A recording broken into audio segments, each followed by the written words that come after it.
मित्रों 2 जून 2026 पटना का मुसल्लापुर हाट बिहार के लाखों युवाओं के सपनों का वो इलाका जहां हर साल हजारों छात्र सरकारी नौकरी का सपना लेकर कोचिंग करने आते हैं।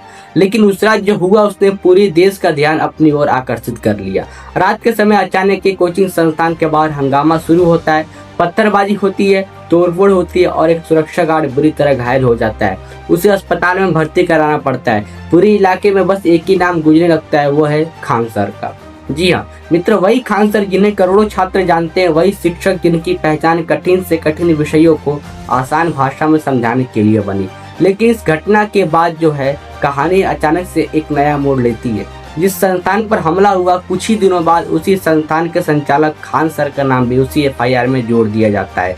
और आपको बता दूं, अटेम्प्ट टू मर्डर और आर्म्स एक्ट जैसी गंभीर धाराएं लगाई जाती है। सोशल मीडिया पर बहस शुरू हो जाती है, टीवी डिबेट शुरू हो जाती है, गोदी मीडिया तरह तरह की बातें करने लग जाती है। लाखों छात्र हैरान थे कि जिस व्यक्ति के संस्थान पर हमला हुआ वही अचानक आरोपों के घेरे में कैसे आ गया।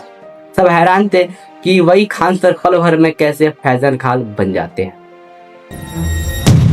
लेकिन इस कहानी को समझने के लिए हमें थोड़ा पीछे जाना होगा। रिपोर्ट्स के अनुसार पटना के दो बड़े कोचिंग संस्थान खान ग्लोबल स्टडीज और ज्ञान बिंदु एकेडमी के बीच बिहार पुलिस भर्ती परीक्षा के परिणामों और प्रचार को लेकर विवाद की चर्चा पहले से चल रही थी। ज्ञान बिंदु के संचालक रोशन आनंद सर और खान सर के संस्थान से जुड़े लोगों के बीच आरोप प्रत्यारोप सामने आ रहे थे। दोनों पक्ष अपनी अपनी बात रख रहे थे और प्रतिस्पर्धा का जो है माहौल वो लगातार गर्म होता जा रहा था।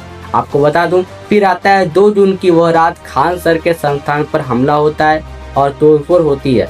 कर्मचारियों के साथ जो है वो मारपीट की जो है वो खबरें सामने आती है और एक सुरक्षा जो है वो गंभीर रूप से घायल हो जाता है। शुरुआती चर्चाएं हमले और हिंसा को लेकर होती है, लेकिन कुछ ही समय बाद एक वीडियो सामने आता है जिसमें सुरक्षा गार्ड हवा में फायरिंग करते हुए दिखाई देते हैं और इसके बाद जांच की जो है वो डायरेक्शन पूरी तरह से चेंज हो जाती है। आपको बता दूं, पुलिस का दावा था कि पूछताछ में गार्डों ने बहुत ही महत्वपूर्ण जानकारी दी और इस आधार पर खान सर का नाम भी मामले में जोड़ा गया। दूसरी तरफ खान सर और उनके समर्थकों का कहना था कि संस्थान पर हमला हुआ था, कर्मचारियों की जान को खतरा था, सुरक्षा गार्डों ने आत्मरक्षा में कार्रवाई की और उनका कहना था कि यदि हमला नहीं होता तो फायरिंग जैसी स्थिति भी पैदा नहीं होती। यहीं से मामला जो है सिर्फ एक आपराधिक जांच का विषय नहीं अपितु यह राष्ट्रीय बहस का विषय बन गया। आपको बता दूं, कुछ मीडिया चैनल्स यानी कि जो गोदी मीडिया है वो और कुछ डिबेट चैनल और खान सर को लेकर तीखी टिप्पणियां की गई। वहीं दूसरी तरफ सोशल मीडिया पर लाखों छात्र, कई शिक्षक और ऑनलाइन जो है एजुकेटर्स, जितने भी क्रिएटर्स हैं, जो एजुकेशनल फील्ड्स हैं, उन्होंने सवाल उठाए कि जांच पूरी होने से पहले किसी व्यक्ति को अपराधी की तरह प्रस्तुत करना उचित नहीं है। छात्रों के एक बहुत ही बड़ा वर्ग ये कहता है, ये दिखाई देता है कि किसी भी मामले में जो है अंतिम फैसला अदालत और सबूत के आधार पर होना चाहिए, न कि टीवी स्टूडियो के बहसों से होना चाहिए, न कि ये जो गोदी मीडिया इनके बातों पर होना चाहिए। इसी बीच जो है बहस बहुत ही लगातार चल रही थी। जैसे कि आपको बता दूं, देश में प्रतियोगी परीक्षाएं जैसे कि नीट हो गया, एसएससी हो गया इत्यादि, इन सब के पेपर लीक और भर्ती परीक्षा में देरी, रिजल्ट विवाद और युवाओं के भविष्य से जुड़े मुद्दों को लेकर लंबे समय से नाराजगी रही है। लाखों छात्र लगातार पारदर्शिता और जवाबदेही की मांग करते रहे।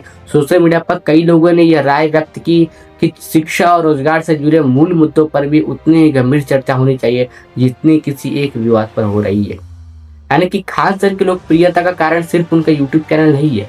वर्षों से उन्होंने कठिन विषयों को आसान भाषा में समझाकर लाखों छात्रों तक शिक्षा पहुंचाया है।